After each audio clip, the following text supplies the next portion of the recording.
We'll get started with Matt Weaver. Hey, Coach, how you doing? Good, man. How are you? I'm okay. Obviously, it was about a year ago at this time when you got hired, and you came in, and it was right before the team went on spring break, and then everything was shut down after that. How is that, or has it altered what you guys did in winter and conditioning after the season, and what you guys will do?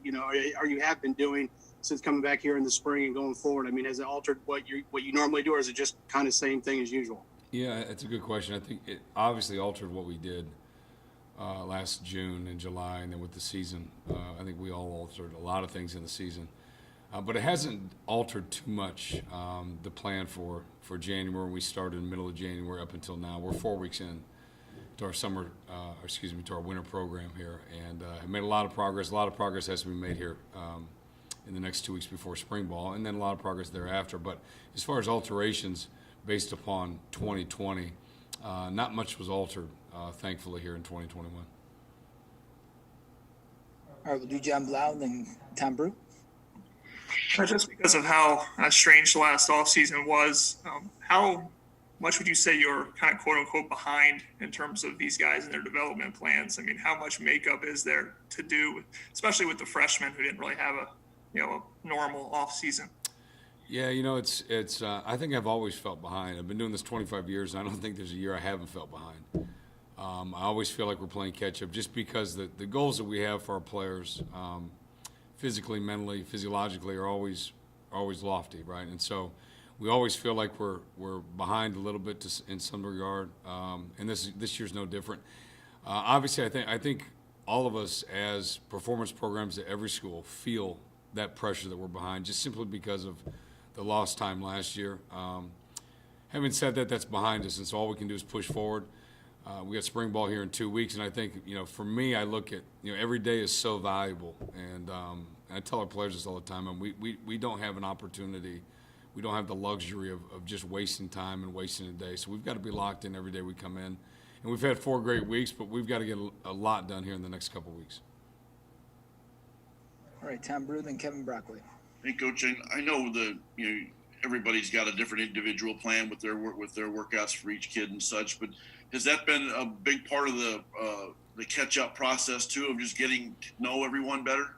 Yeah, it's a great question. I think you're right on. I mean, I think we finally get to have a chance to get to know our players here this offseason.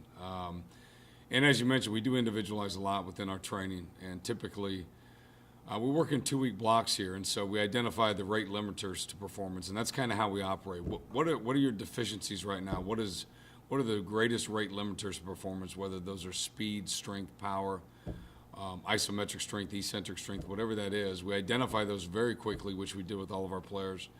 Early on in January, we spent 2 to 3 weeks addressing those issues, at which point we retest, although we are constantly monitoring, and then we attack the next rate limiter to performance with our team. And so we're kind of in the midst of that, but just because we've got 13 defensive linemen in the defensive line room of varying ages, of varying abilities, of varying levels of development, they all need somewhat of an individualized approach based on several factors. But we continue to do that, and that's kind of the basis of our program, is our ability to give that athlete exactly what they need, because ultimately we want them to be a better player because they're in our strength program, not just a better lifter or stronger, although strength and power and speed obviously underpin a lot of abilities that are necessary for the positional demands. But we do spend a lot of time trying to drill down on the unique differences between our players. All right, Kevin, then Zach.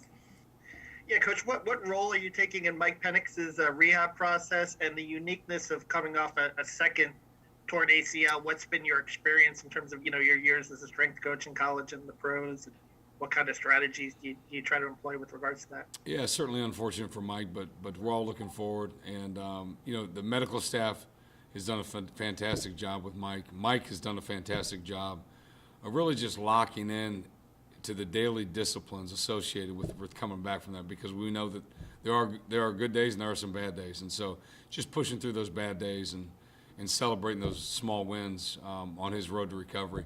Right now the medical team is handling when we're in group setting and team run, the medical team will handle them. Within the weight room and our strength conditioning setting, we write a program specifically for Mike to improve his deficiencies, right? His deficiencies are just more glaring. He's got different deficiencies coming off of an ACL surgery. So just trying to get the strength and power back in that leg, regain symmetry between the left and the right leg, the injured, the non-injured leg, and then working closely with our medical team with daily updates on where we need to go with the rehab. But our medical team's fantastic and has done a great job with Mike. All right, Zach, and then Jim Coyle. Coach, appreciate the time.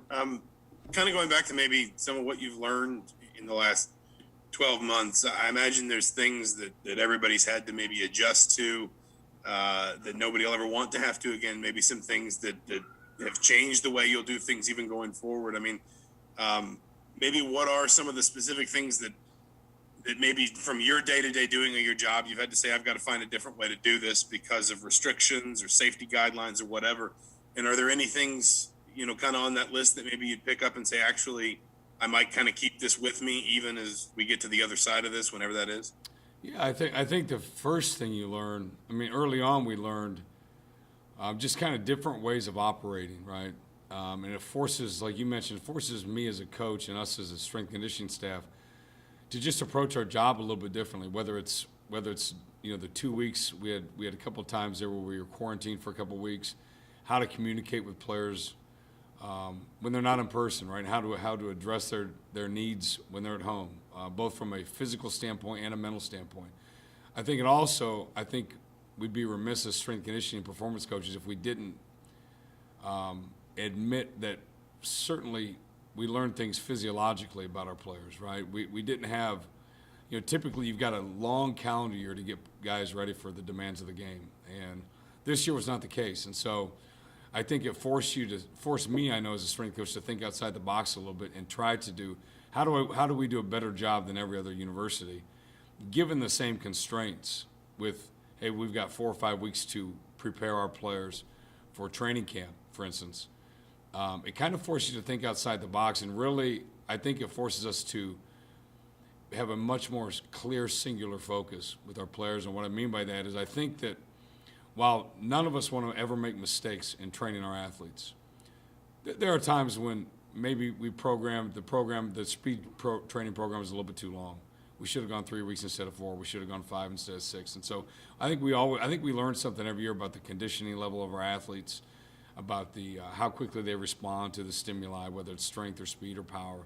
But I think we learned a lot this year that we can get a lot done if we work smart and really approach our players as individuals, how much we can get done and how much physical progress we can make within a much shorter amount of time. And I think it forces us all to kind of hone in a little more and be sharper with what we do with our players.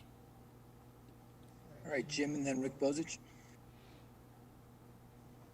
Aaron, when there's a change in coaches, there's always a change, period. Philosophy change. Even with weight training, there has to be different philosophies. And it's not about being right or wrong, but there's differences. And these players, and this answer is probably a combination of a lot of the questions you face. But these players, as you get to know them, you mentioned before, but your philosophy, is there any subtle differences? And what are some of those subtle differences you think that could bring to the field? Differences between my philosophy and what? The previous strength and conditioning staff, because there was a little. No, I understand. What I don't know is I don't know their philosophy, right? So I really don't know. I don't have a good feel for what was done before. I know that Dave Blue and his team did an outstanding job. And like you said, we're probably different, but I think all training philosophies are more similar than different. For us, it's pretty simple. And I think whenever I get that question on philosophy, I think you've got to come watch us train for a month, and maybe you'll have a sort of a glimpse of our philosophy. But in simple terms, it's to increase the speed, the strength, and the power of our athletes, their ability to change direction, and do it in a way that doesn't involve inappropriate orthopedic stress on the athlete. Inappropriate meaning all training is stressful by nature, okay? Stress provides the adaptation. So when I say inappropriate, I'm referring to too high of volumes, too high of intensities, inappropriate exercises for the individual. And so, in a nutshell, that's our philosophy. Now, how we get there, I think we all share that very similar philosophy. How we get there, I'm not tied to certain methods. I'm not tied to certain exercises. I'm tied to the stress and the stimuli that will provide the adaptation we're looking for. And every player, as I mentioned before, every player is an individual. Every player needs something a little bit different. Every player has deficiencies physically that need to be addressed, and every player has strengths. And so we try to do, as I mentioned, we try to identify the deficiencies. Now, the methods to bring up your deficiencies may be completely different than the methods to bring up my deficiencies or another player's deficiencies. But through 25 years of experience, I think we have a pretty good handle on how to address those deficiencies. And we monitor constantly so that if we are not being provided the adaptation we're looking for, then we change, right? Again, we're not tied to a system. We're tied to building the best athletes in this country. And so that's our aim and that's our charge every day. All right, Rick, then Dustin. Yeah, Aaron, so much in football, there's players who are overlooked or under-recruited, and you have to find guys and project how you can put weight on them or get them stronger. I'm just curious, are you involved at all in recruiting and looking at guys and saying, yeah, I think there's potential there, or no, I'm not sure what I can do with people, or when do you actually start getting involved with the players? Yeah, well, I think all of us share a responsibility in recruiting. It's the backbone of a program. And with regard to the physical characteristics of players, I mean, that's an age-old question, right? We've been, for 25 years, for 30 years and more, we've been saying, how big do you think this player can get? Or potentially, like you mentioned, projecting players. A tight end, can he be an offensive tackle? Or, you name the situation, we've heard it, right? What we try to do, and I think a lot of that is subjective, and it's based upon similar athletes with similar builds and similar structures who we've coached before, who put on a similar amount of weight. And I think that's good, and I don't think you'll ever be able to replace the trained eye of a coach. We tend to go more objective with our measures. All right, so we just did this 2 to 3 weeks ago. We measure, we have 22 measures we do on our players, anthropometric measures, which determine, among other things, how heavy the skeleton is and how much muscle mass that skeleton can hold. We feel very good about this. There's a lot of data we found, and there's a lot of research gone into this. We used it in the NFL when I was there, and we brought it here. And so that gives us, while we never replace the trained eye of a coach, it does objectify to some degree the data that we're getting, and it helps give us a little bit more clear answers to some of these questions. All right, Dustin, then back to Matt Weaver. Aaron, just after, again, a season of being back in college, what do you feel like those 3 years in the NFL did for you specifically? How do you think that changed your just your perspective on how to work with athletes? What do you think it added to your experience, and how were you able to use that? And basically, how did that kind of create some value in understanding athletes and players and human bodies in ways maybe you didn't have before that experience? Yeah, I think every experience throughout my career has helped me grow as a coach, and so my 4 years in the NFL, I mean, it's a different level of athlete, obviously. But they're different in many ways. The age of the athlete, the injury history of the athlete. I think that forces you as an NFL strength coach, when we talked about individualization of training, individualization of running, of sprint work, of external loads, how much we load this player, the volumes that we load this player with throughout the week, both in season and out of season. I think it forced me as a coach to really dig deeper into that. And so I got much better at individualizing programs. I got much better at watching movement, whether it's in a controlled setting like a winter conditioning setting, off-season setting, or if it's in a little bit of a more chaotic environment, such as game day or practice. Watching athletes move. I spent a lot of times, I locked arms with the athletes, and I want to know, and I do this with our players here, I want to know how they're feeling, right? So we're going to prescribe a program that we think is absolutely appropriate and is the best program for that athlete, whether it's running, a mobility program, or strength program. However, I also want to know how that athlete feels when he goes to the field, because this group of exercises that we're doing to help you become more proficient at your position demands, whether you're running back, wide receiver, offensive lineman, defensive lineman, regardless of the position. The training program is to help you do your skill, perform your skill at a higher level. And so I need to know from the athletes. I need feedback from the athletes. I need to know when I'm playing off my right foot versus my left foot, how do I feel? When I'm coming in and out of my breaks as a defensive back, how do I feel? And so that helps me program and individualize training just as much as the quote unquote objectified numbers that we get through our force velocity profile, and whether it's jumps or sprints or just simple weight training. That gives me some subjective data from the player that helps me program his training. All right, Matt, and then we'll wrap up with John Blau.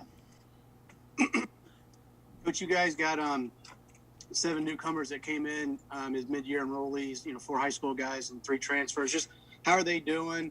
How you attack what you have them do a little bit different than maybe guys that you've been working with since last year?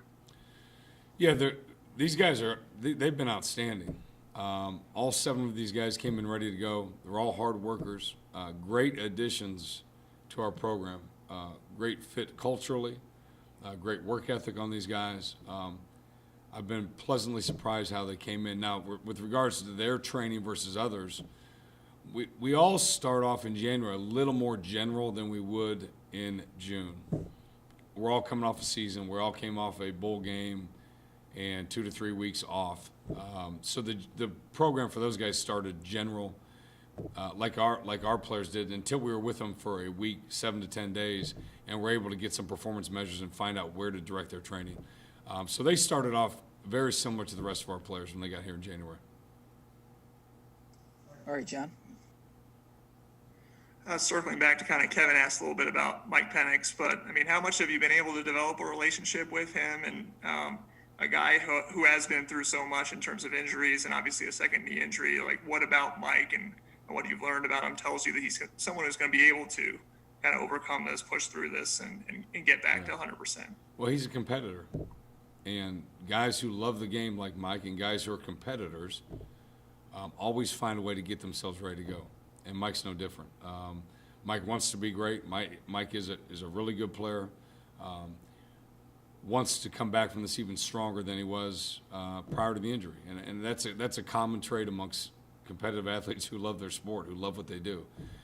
So I have no concerns with Mike as far as his work ethic or his ability to come back from this. Again, and you can talk to Mike, but as with all injuries, significant injuries, there's good days and there's bad days, and it's those bad days that the athlete struggles mentally to get through. Mike's done a great job, and he'll continue to. All